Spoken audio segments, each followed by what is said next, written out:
I am standing in front of my dream house right now.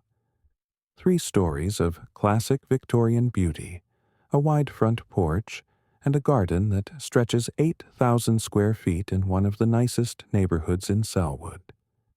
The keys are in my hand, and I should feel nothing but pure joy. And I do.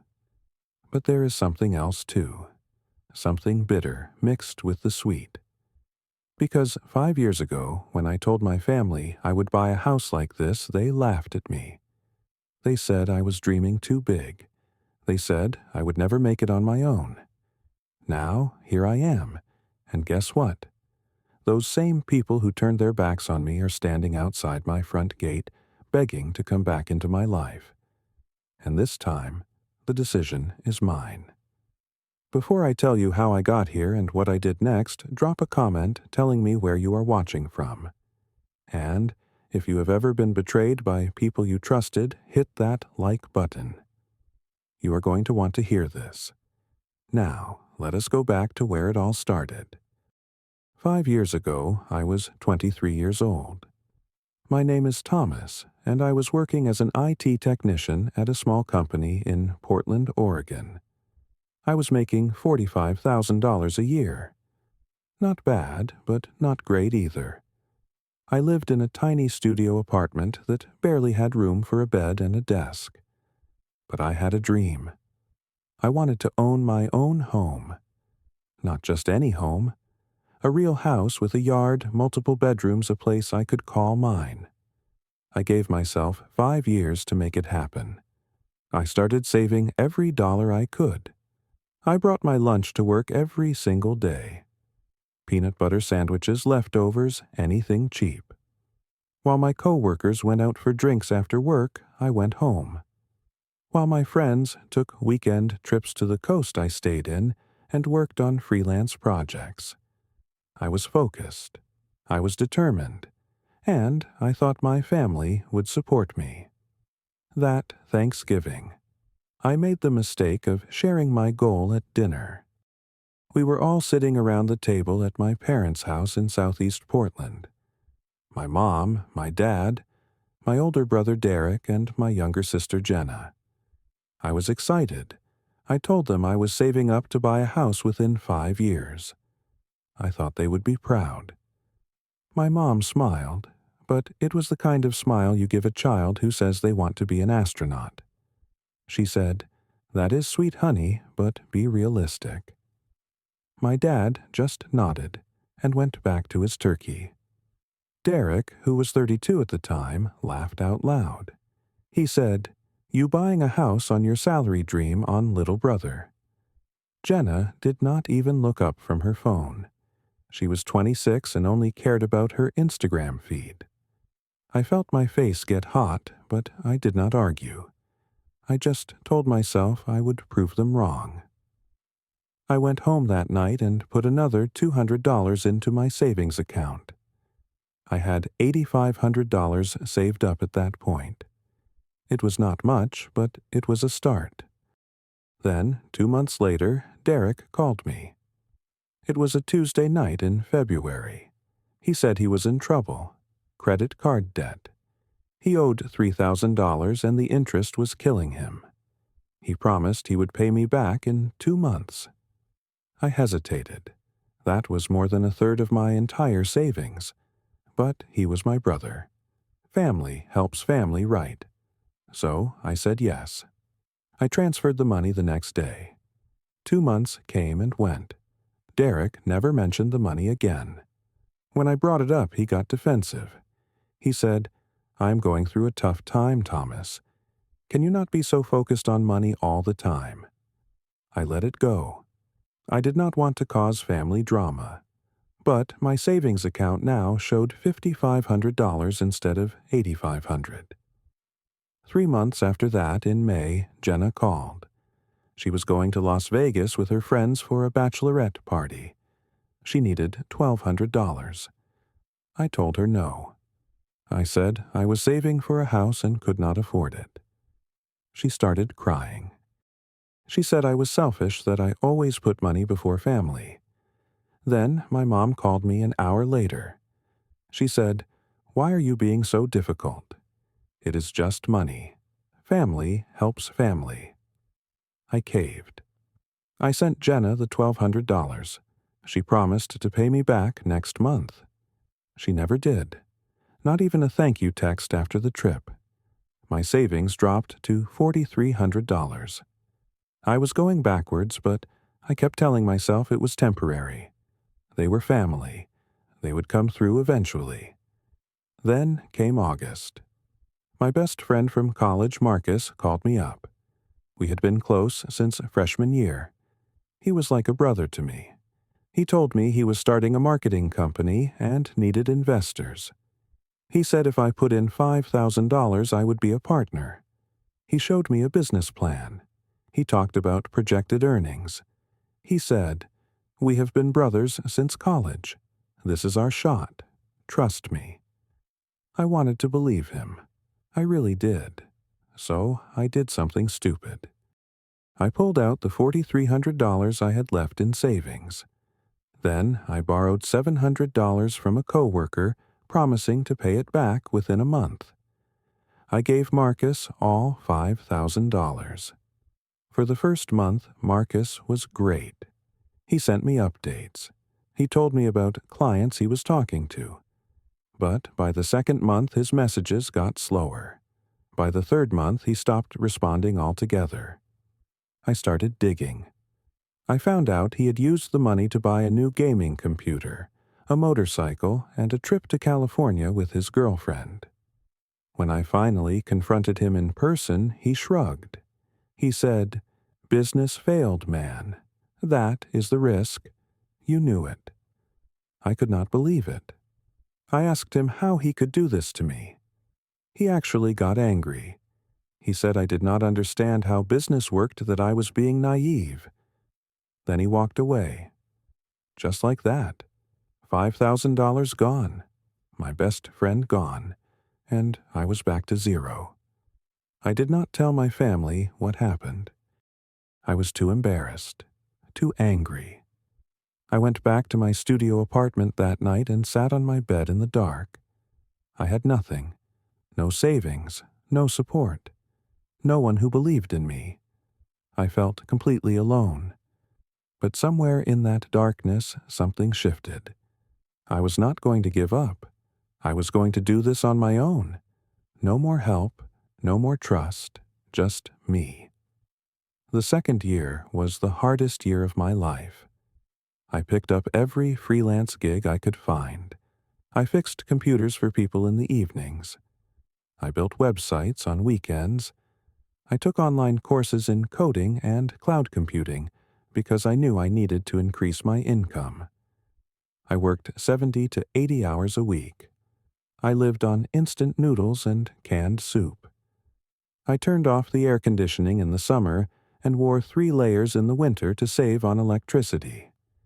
Every single dollar went into savings. I stopped going to family dinners. I told my mom I was busy with work, which was true. Derek and Jenna did not seem to notice or care. I cut off all contact with Marcus. When he tried to reach out a few months later to catch up, I blocked his number.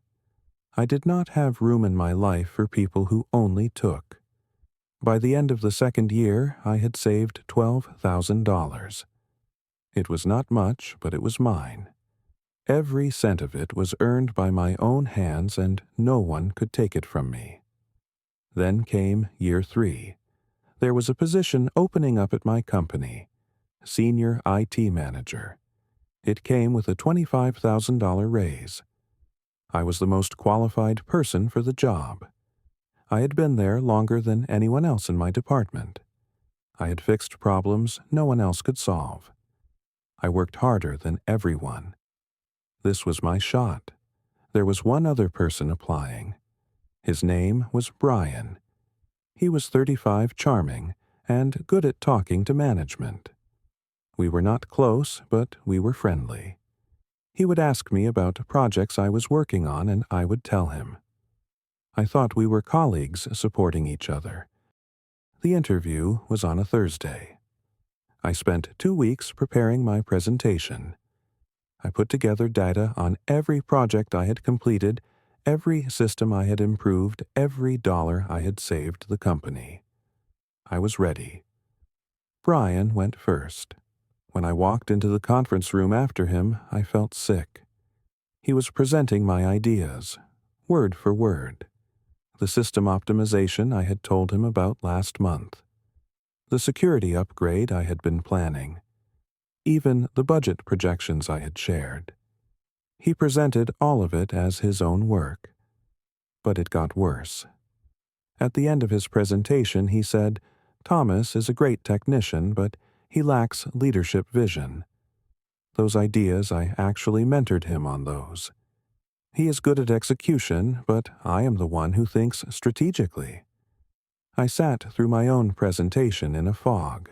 I could barely focus. A week later, they gave Brian the job. My manager pulled me aside and said, "You are great technically, Thomas, but Brian showed stronger strategic thinking. Keep working hard. Your time will come." I smiled and nodded. Then I went to the bathroom and punched the wall. Not hard enough to break anything, but hard enough to feel something other than the betrayal burning in my chest. I had been stabbed in the back by a coworker I trusted, and there was nothing I could do about it. But I did not quit. I went back to my desk, updated my resume, and started applying to other companies. 3 months later, I got an offer from a bigger tech company in Portland. $95,000 a year. I accepted immediately. I gave my 2 weeks' notice and never looked back. Brian did not even say goodbye when I left. Then came the worst betrayal of all. In March of my 4th year, my mom called me. She sounded happy. She said they were selling the family house in southeast Portland. The neighborhood had gotten expensive, and they were ready to downsize. The house sold for $485,000. My mom said they were going to split the money fairly between the 3 kids. Me, Derek, and Jenna. I felt hope for the first time in years. $160,000. That would be enough for a down payment on a real house. A good house. Maybe even the house I had been dreaming about. I started looking at listings online. I let myself imagine what it would be like. April came. The house sold. I waited. May came. Still nothing. I called my mom and asked when I would get my share. She said, "We are handling some things first. Be patient, Thomas." I tried to be patient, but then I saw Derek post a picture on Facebook. He was standing next to a brand new BMW, $55,000 worth of car. The caption said, "New ride, new life." A week later, Jenna posted photos from Hawaii. She was on a 2-week vacation with her fiancé, staying at a resort that cost $300 a night. I felt my stomach drop. I called my mom immediately. I said, "What is going on? Where is my money?" She said, "Come over. We need to talk." I drove to their new apartment that same day. It was smaller than the old house, but nice. Modern. They had clearly kept some money for themselves. My dad opened the door. My mom was sitting on the couch. Derek and Jenna were there too. I knew immediately this was not going to be good. I sat down and asked the question, "Where is my share of the house money?" My mom looked uncomfortable. My dad cleared his throat. Finally, my mom said, "Derek needed help with his debt. It was urgent. We gave him $200,000 to get back on his feet." I stared at her. I said, "And Jenna?" My dad said, "Jenna just got engaged. We paid for her wedding venue deposit and gave her money to start her life. $150,000. I could barely breathe. I did the math in my head. That was $350,000. Out of 485. I said, "What about me?" My mom actually looked confused. She said, You are doing fine on your own. You have a good job. You do not have debt. You are not getting married. They needed it more. I felt like I had been slapped. I said, "You promised to split it fairly." Derek leaned forward. He said, "Do not be greedy, Thomas. You have always been selfish. We have real problems. You are just mad because you did not get a handout." Jenna nodded. She said, "Yeah, you are single with no kids. What do you even need money for? We have actual lives to build." My mother said the words that broke me. She said, "You will understand when you have a real family of your own someday. Sometimes the strongest child has to sacrifice for the others. We know you can handle it." I stood up. I did not yell. I did not argue. I just looked at each of them. My parents who had raised me. My brother and sister who I had grown up with. And I realized they had never seen me as equal. I was just the one who did not need anything because I worked hard. I was the one who had to sacrifice because I was strong enough to survive it. I walked to the door. My dad said, "Thomas, do not leave like this." I turned around one last time. I said, "I am done." Then I left. I turned off my phone on the drive home. I sat in my studio apartment that night and made a decision. I was going to build the life I wanted, and they would never be part of it. I threw everything I had into work. The new job paid $95,000 a year, and I was determined to make even more. I studied every night. I got certifications in cloud computing, cybersecurity, and network architecture. I made myself invaluable. In March of my 5th year, I was promoted to senior engineer. My salary jumped to $115,000 a year. But I did not stop there. I kept my freelance work going. I was making an extra $3,000 to $3,500 a month fixing systems for small businesses and building custom software. My total income was around $160,000 a year. And I was still living in that same tiny studio apartment, eating cheap meals, driving my old car. I saved 60% of everything I made. I also started investing. I put money into index funds and tech stocks. I was careful, but I was consistent. By October of my 5th year, I had $180,000 in cash and $45,000 in stocks. Total assets, $225,000. All of it earned by me. None of it borrowed, none of it given. I did not feel angry anymore. I felt focused. Every dollar I saved was a victory. Every month that passed was proof that I did not need them. I was free in a way I had never been before. Free from expectation. Free from obligation. Free from people who only saw me as a resource. In November, I started seriously looking for a house. I found it in Selwood, the neighborhood I had always loved. It was a Victorian-style home, 3 stories, 4 bedrooms, 2.5 bathrooms. The yard was 8,000 square feet with mature trees and a garden area. The master bedroom had a balcony overlooking the garden. There was a view of the Willamette River from the 3rd floor. The ceilings were high, the floors were original hardwood, and the kitchen had been remodeled with granite countertops and stainless steel appliances. The basement was finished and perfect for a home office. There was even a 2-car garage. The asking price was $650,000. It was perfect. It was everything I had dreamed about. I put down a $20,000 earnest money deposit that same day. My down payment was $130,000, exactly 20%. My mortgage would be $520,000 at 3.5% interest for 30 years. The monthly payment would be $2,335, which was easy with my income. Closing costs were $18,000. I paid all of it without hesitation. In December, I got the keys. I stood in front of the house on move-in day and just stared. 3 stories of deep red brick and white trim. A wide front porch with columns.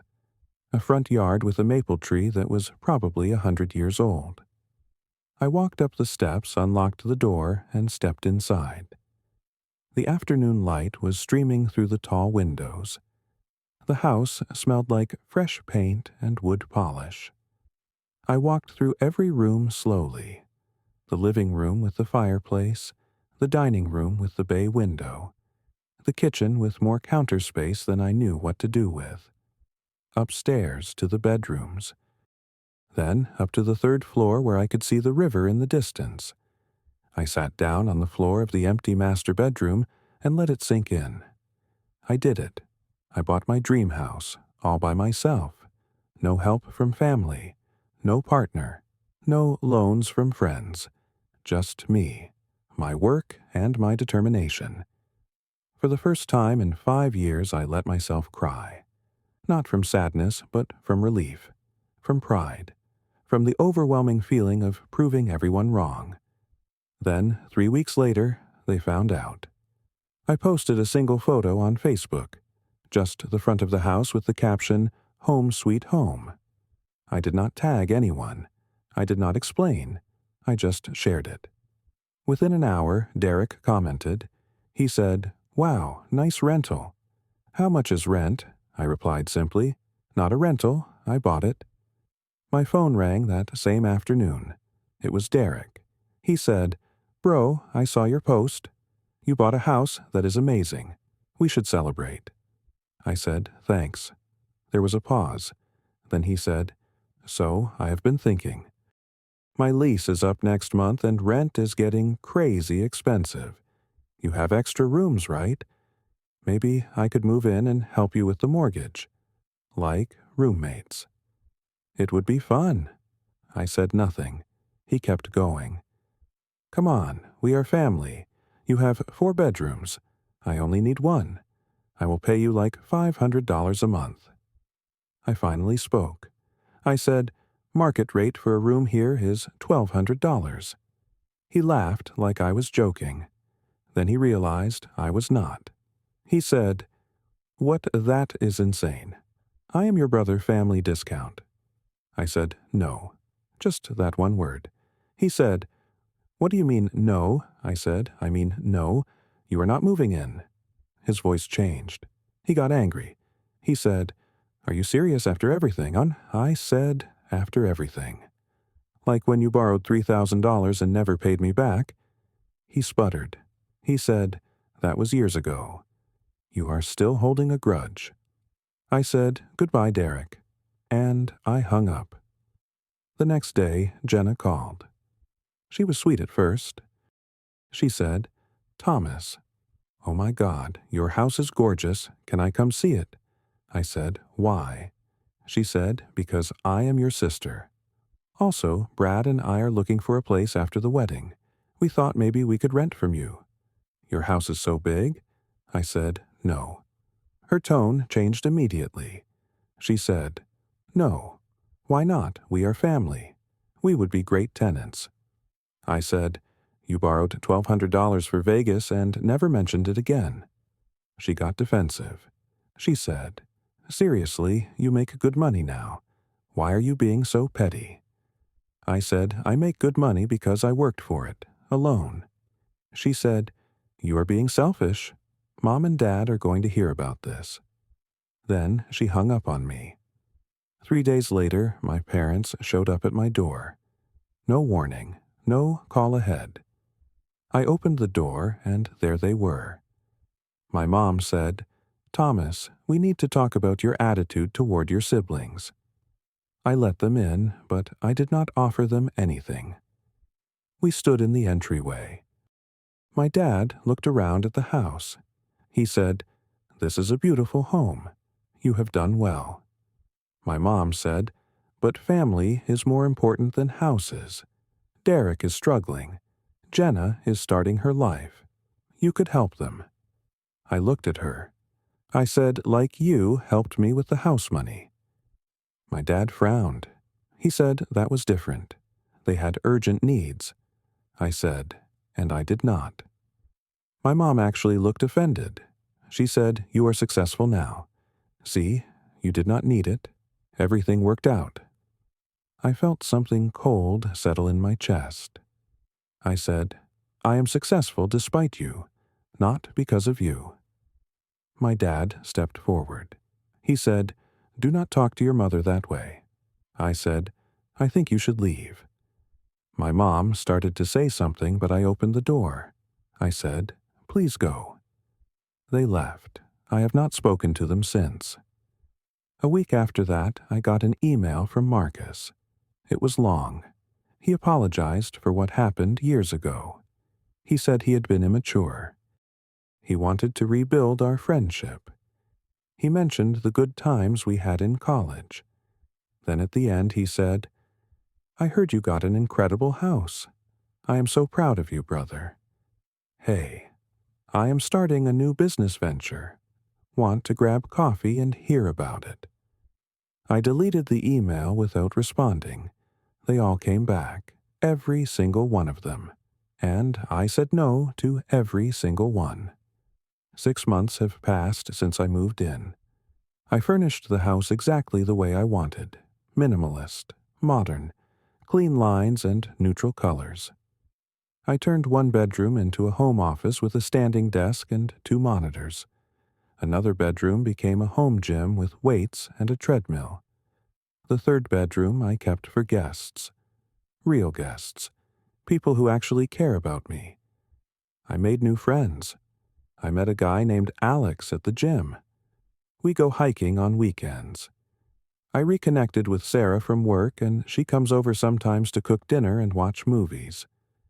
These people do not want anything from me. They just enjoy my company, and I enjoy theirs. It is simple. It is honest. It is real. Derek still texts me sometimes, usually when he needs money. I have blocked his number. Jenna sent me a wedding invitation. I did not respond. My parents sent me a birthday card last month. I read it and threw it away. Marcus tried to connect with me on LinkedIn. I ignored the request. I do not feel angry anymore. I do not feel hurt. I just feel neutral. They are part of my past, and that is where they will stay. Every Sunday morning, I sit on the balcony off my master bedroom with a cup of coffee. I look out at my garden, at the river in the distance, at the neighborhood I worked so hard to be part of. And I feel peace. This house is not just walls and a roof. It is proof. Proof that I did not need them. Proof that I am stronger than they ever believed. Proof that I can build a life worth living on my own terms. I learned something important through all of this. Not everyone who shares your blood deserves a place in your life. Real family is not about DNA. It is about who shows up, who believes in you, who celebrates your wins without asking what is in it for them. I do not have that with the people I grew up with, and I have made peace with that. Betrayal is painful. It cuts deep. But it can also be the greatest teacher. It showed me my own strength. It showed me what I am capable of when I stop waiting for permission or approval from people who will never give it. They thought I would fail without them. Instead, I built something they can never touch, something they can never take away. People sometimes ask me if I regret cutting them off. The answer is simple. No, not even a little bit. My house has 4 bedrooms. I filled one with an office where I do work I love, one with a gym where I take care of my health, one for guests who actually value me, and one stays empty. That empty room is not waiting for them to apologize. It is not holding space for some future reconciliation. It is a reminder that I always have space for myself, for my peace, for my future, for the life I choose to build. And that is worth more than any family reunion could ever be. I stand in front of my house sometimes, just like I did on that first day. I look at the 3 stories of brick and the wide porch and the garden I am learning to tend. The sun sets behind it, painting the sky orange and pink. And I think about the boy I was 5 years ago, sitting in that tiny studio apartment with nothing but a dream and a plan. I wish I could tell him it was going to be okay, that he was going to make it, that the people who hurt him would not matter in the end. This is my home, mine alone, and I have never been happier. So, let me ask you something. Have you ever had to cut toxic people out of your life to find peace? Have you ever been told you were not good enough only to prove them wrong? Drop a comment below and tell me your story. If this resonated with you, smash that like button. Subscribe to hear more stories like this one. And share this with someone who needs to hear that they are strong enough to make it on their own. Thank you for listening to my story. I hope it reminds you that you do not need anyone's permission to build the life you deserve. Stay strong, take care of yourself, and remember that sometimes the best family is the one you choose. Until next time.